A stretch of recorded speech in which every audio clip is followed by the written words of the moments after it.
so let me ask you two rapid-fire questions. I want to ask you, number one, if you give tax exemptions in an election year... I didn't know that you transformed into Karan Johar. Well, rapid fire is a good yes. Speed round. Where's the harm in taking... Tell me. Okay, Ms. Smriti Irani, the question here is simply this. If you give tax exemptions in an election year, that's not called revdi culture. But if opposition governments do that when they go to elections in states, then that is revdi culture. Is that an unfair way of looking at things? I take severe exception.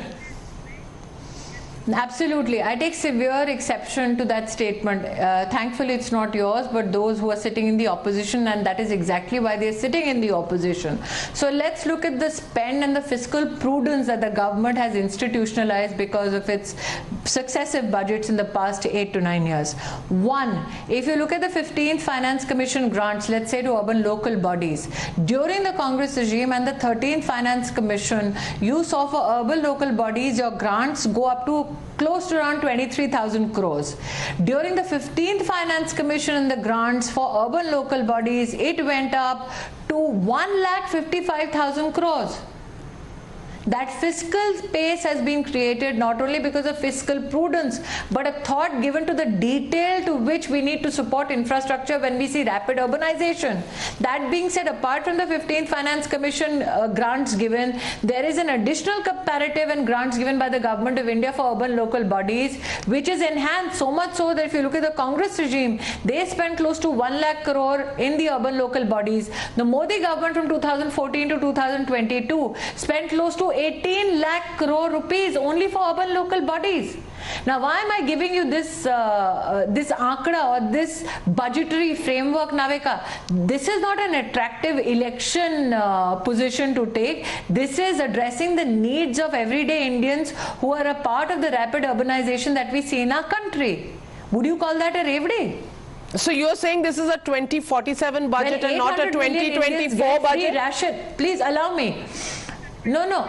This is as much a 2023 budget as it is a 2047 budget. The only people who take exception to future planning of this country are the ones who are sitting in opposition today. This is the first time in the history of our budget that you have seen a government decidedly say, let's not only address the issues of the present, but also create a path for the future. No Indian should take exception to it. No Indian should deny the right of the future to be built on solid ground.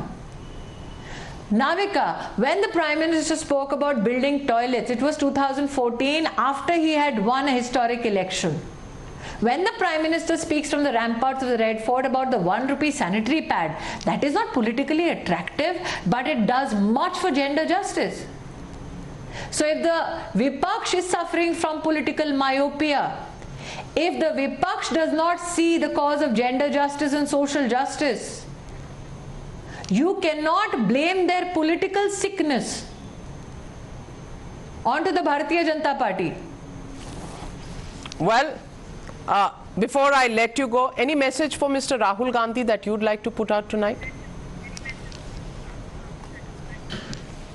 No, I'm not his babysitter. Well, as sharp as ever in no her... amount of learning can cure certain people.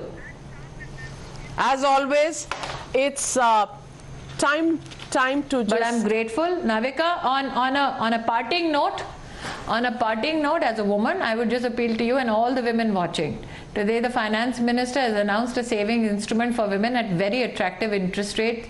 My appeal is every lady out there and those who believe in the women's capacity in their families, please, when this instrument comes to the market and has been pronounced by the government, comes to the fore, please invest in it.